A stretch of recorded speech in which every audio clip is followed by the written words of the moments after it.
Eis que chegou o Natal, a melhor época do ano. É época de enfeitarmos a casa, colocarmos luzes, montarmos a árvore de Natal, receber os amigos, esperar o Papai Noel trocar presentes. E para celebrar esse nosso primeiro Natal juntos aqui nesse humilde canal, eu quis trazer para vocês aquele que é o maior presente que um escritor poderia ter dado à humanidade: A Christmas Carol, de Charles Dickens.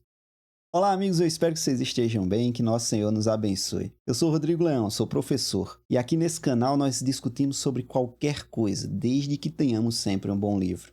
E todos os itens que eu falei no começo desse vídeo, na verdade, são subordinados em hierarquia a um motivo maior, são apenas um pretexto. Nós enfeitamos a nossa casa, colocamos luzes, deixamos elas bonitas, montamos uma árvore, tudo isso para receber pessoas. E como sempre temos feito ao longo da história da humanidade, quando a gente recebe pessoas, a gente prepara uma bela de uma refeição, daí a ceia. Depois, ficamos aguardando a figura mitológica do Papai Noel para receber presentes. E uma data em que nós estamos acostumados a receber presentes, fora o Natal, é o nosso aniversário, né? Pois é, o Natal, não devemos nunca tirar da nossa perspectiva, é um aniversário. É o nascimento de nosso Senhor Jesus Cristo. E antes que apareça alguém dizendo que mas Jesus não nasceu em dezembro, não sei. E no fim das contas, não importa. Não é a data que é o mais importante desse dia, se nasceu ou se não nasceu. É o espírito por trás de tudo. A data, ela tem uma finalidade: comemorar. E olha só que curioso, a palavra comemorar, em sua origem, significa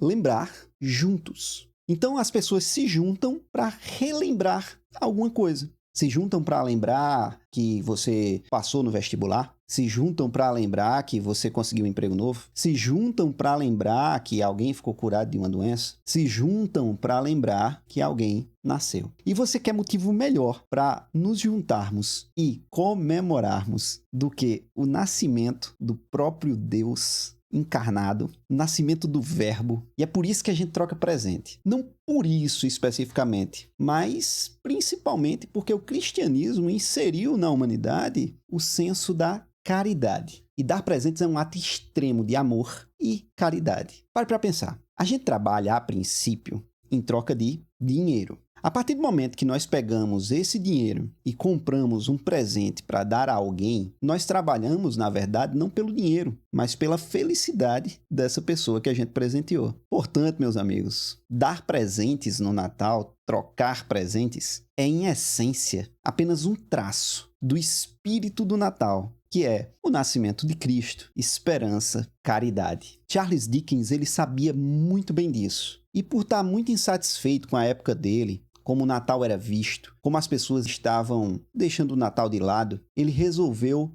dar um presente à humanidade, que eu já falei para vocês, é essa belezinha aqui, Christmas Carol. Se você já é mais antigo no mundo da leitura, você certamente já viu falar em Charles Dickens e talvez até tenha lido alguma obra dele. Mas não, se você é novato nesse campo, está tentando desenvolver o hábito, ou até mesmo se você, por curiosidade, está acompanhando um vídeo sobre um livro, sobre o Natal, enfim, saiba que Charles Dickens é um dos maiores escritores da história da humanidade. Ele figura em qualquer lista de clássicos que se preze minimamente decente. Suas obras ajudaram a moldar homens e épocas. É o caso de A Christmas Carol. Era 1843. A Revolução Industrial estava sendo gestada nessa época. E aqui eu vou falar com vocês igualzinho eu falo com meus alunos. Eu espero que vocês saibam o que é a Revolução Industrial. A mudança de modo de vida. Saiu a manufatura e entrou a máquina. A produção em massa. E para entender melhor o que estava acontecendo, eu vou utilizar aqui um pedacinho do prefácio dessa edição da Penguin, que eu já falei para vocês e não canso de repetir, isso não é um jabá. Eu não estou sendo pago para isso, eu falo de graça, porque realmente essas edições são muito boas. Essas edições da Penguin têm um excelente, além de traduções boas, ela tem um excelente apanhado de textos de suporte. E eu já disse, mas repito, obras clássicas, sempre é bom que a gente leia textos de suporte antes. São um pequeno recorte da fortuna crítica, elas ajudam, esses textos ajudam para que a gente consiga entender melhor a grandiosidade daquela obra, o trabalho que é ali feito. Tem um prefácio maravilhoso aqui, da professora Sandra Cirangelo, acho que é assim que pronuncia o nome dela. Aí eu vou ler o pedacinho que ela comenta sobre a Revolução Industrial. Era o fim do reinado do tempo da natureza e o início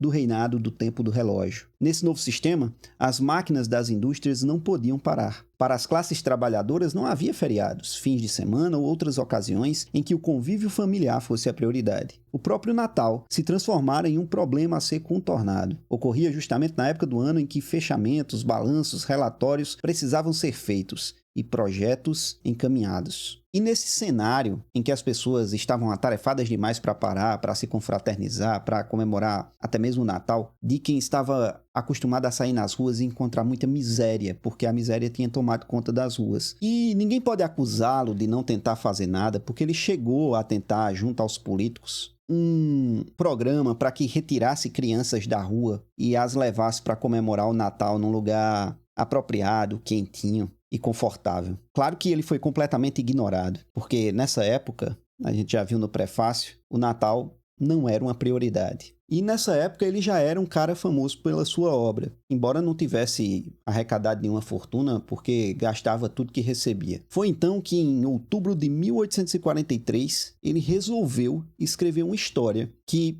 pretendia reanimar o espírito natalino no coração das pessoas. Ele queria trazer de volta aquele sentimento de confraternização, solidariedade, o amor de fato tão pregado por Jesus. E agora era ele que tinha que correr contra o relógio, mas era por um bom motivo. Então no dia 19 de dezembro ele entregou a Christmas Carol, que aqui no Brasil recebeu da Penguin o título de Uma Canção de Natal. Tem uma explicaçãozinha do tradutor que é muito boa para ter adotado esse nome. Mas é também muito comum encontrar esta mesma história sob o nome de Um Conto de Natal. É a mesma obra. Aqui nessa ediçãozinha da Penguin, a gente tem um livretinho simples, que é para custar barato mesmo, graças ao bom Deus. Mas na época, Charles Dickens conseguiu entregar uma obra barata, mas que não era simples assim. Ela veio numa capa de luxo, tinha papel de seda na primeira folha, letras douradas na capa, ilustrações coloridas de um dos maiores ilustradores da época. E tudo isso num precinho barato. É evidentemente que para entregar um livro nessa qualidade editorial e a um preço baixo, ele teve que bancar do próprio bolso essa publicação. Ele e a editora, que por consideração ao próprio Charles Dickens, que dava muito dinheiro a eles, resolveu bancar também parte dos custos. Por isso que eu digo que esse é o maior presente de Natal. Dickens não escreveu essa obra a fim de ganhar dinheiro, na verdade ele não só doou o trabalho, que a gente falou no começo, quando você presenteia alguém, você está praticamente trabalhando para deixar essa pessoa feliz, está trabalhando para a pessoa, mas ele doou não só o trabalho, mas ele tirou dinheiro do bolso, ou seja, de outros trabalhos que ele tinha feito para bancar essa obra. Porque ele queria que as pessoas lessem, tivessem acesso. Ele sabia que se colocasse numa edição fajutinha ou sem qualquer chamariz físico, as pessoas talvez não comprassem tanto. E se cobrasse caro, colocasse uma edição bonita e cobrasse caro, aí talvez também, ou certamente, as pessoas não comprariam. Quando ele colocou numa edição tão bonita e num preço tão baixo, se eu não me engano, custava 10 shillings. Era uma fração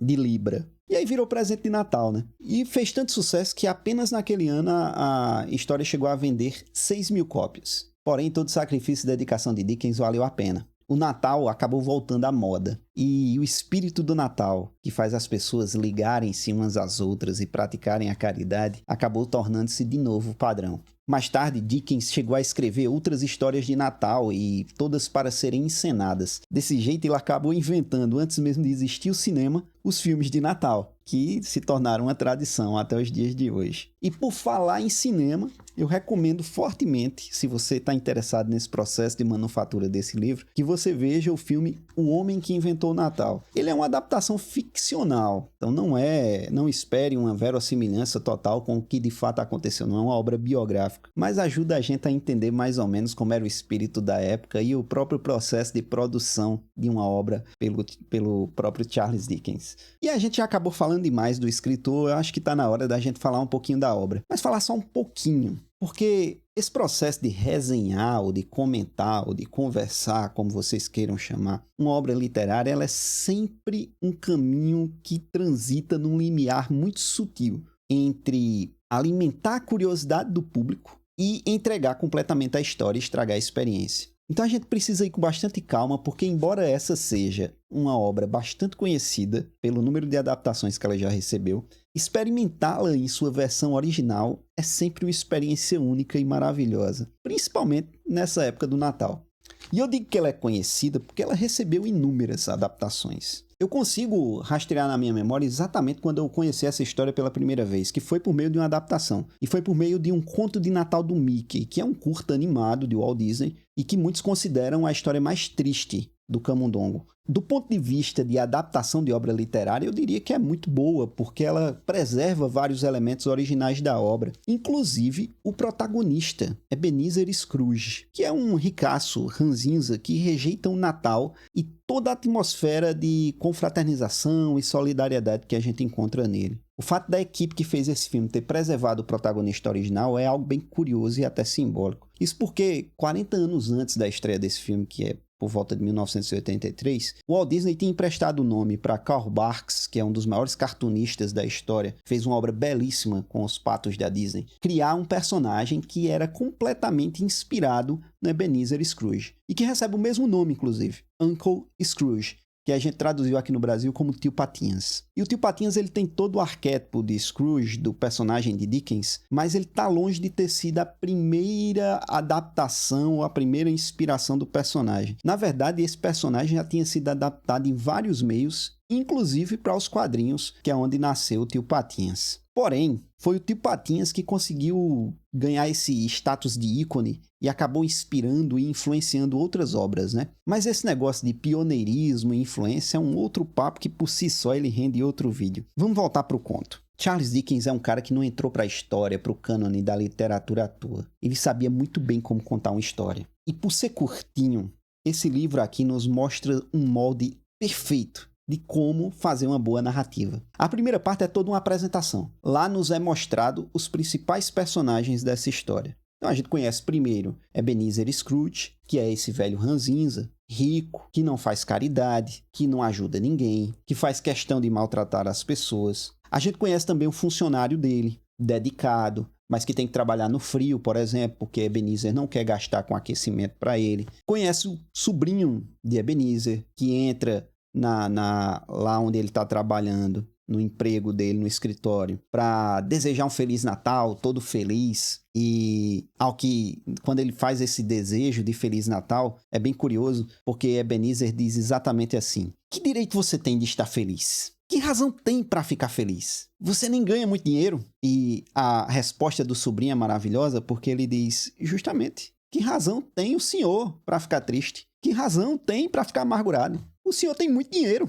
Então, o sobrinho e o funcionário eles são colocados como contrapontos do Scrooge. Enquanto o Scrooge é ranzinza e odeia o Natal, os dois eles são leves, felizes e adoram o Natal. Scrooge é rico, eles não. E ao mesmo tempo a gente também é apresentado a um outro personagem, representante de uma instituição de caridade, na verdade, que entra no escritório do Scrooge para pedir a ele uma contribuição para ajudar o Natal dos mais pobres. E Scrooge responde de forma grosseira, perguntando se não havia instituições de caridade o suficiente para cuidar desse pessoal. Por isso que eu digo que a estrutura é tão bem feita, porque em pouquíssimas páginas ele consegue nos apresentar todos os principais personagens que vão ser fundamentais para o desenrolar dessa história. Um outro fato que a gente descobre também nessa apresentação é que Scrooge tem um sócio já falecido, que o ajudou a construir o império que ele tem. E antes que a gente ache que Scrooge é amargurado e tem tristeza por causa da morte desse sócio, que aconteceu também na véspera de Natal, a gente descobre que esse sócio, na verdade, era igual a Scrooge. Ranzinza, muquirana, odiava o Natal, maltratava os funcionários. É então que acaba a apresentação e as cortinas são fechadas na nossa frente. Quando elas voltam a abrir, encontramos o velho Scrooge na casa que ele mora, que era do seu sócio falecido. E é nesse momento que é dada a partida inicial para a nossa história, que enquanto Ebenezer estava se preparando para dormir, ele é visitado pelo fantasma do seu antigo sócio, Jacob Marley. E ele é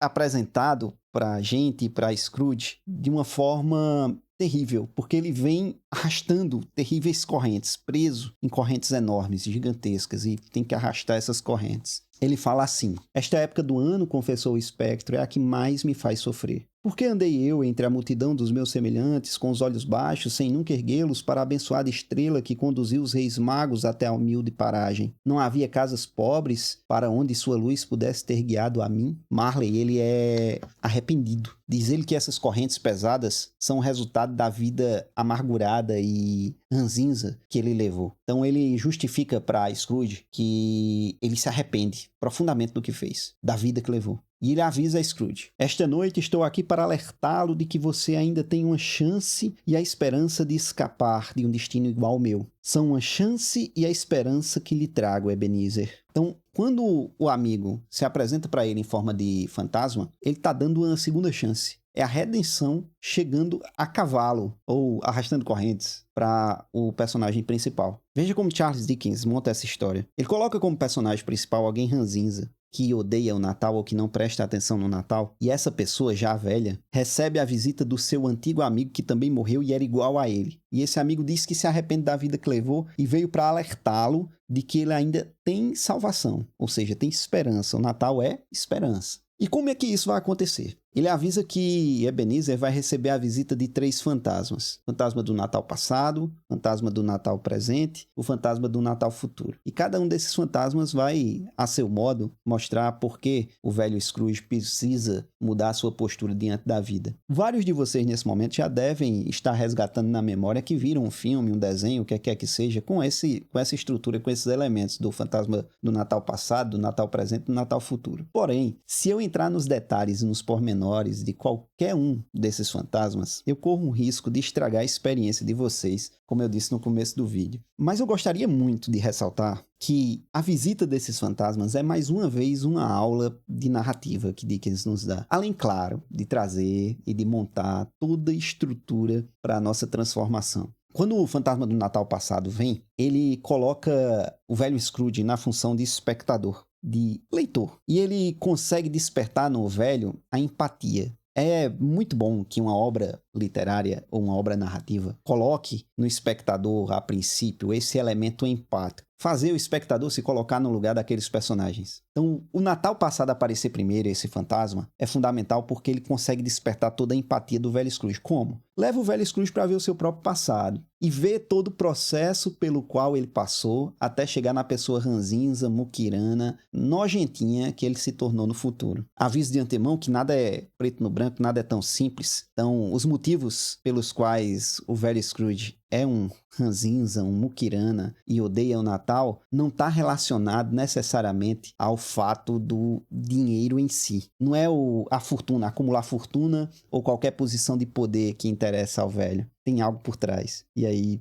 só lendo para você ver, porque eu não quero estragar essa experiência. Depois vem o fantasma do Natal presente. Ele vai levar o velho para ver, como se supõe, como estão as pessoas que nós conhecemos na apresentação, e a gente vai entender que as relações do velho com essas pessoas são muito maiores do que a gente imaginava. E depois o fantasma do Natal futuro, que vai arrematar e trazer aquele ato final de catástrofe para finalmente transformar esse personagem. E mesmo me controlando o tempo todo para não dar qualquer spoiler que estrague a experiência, eu preciso dizer que quando chegar no final desse livro, nós estaremos igual ao velho Ebenezer Scrooge. Não ricaços e ranzinzas, muquiranas odiando o Natal, nada disso. Nós estaremos completamente transformados, conscientes de que temos também as nossas correntes e que precisamos nos livrar delas da melhor forma, praticando a caridade e o amor ao próximo.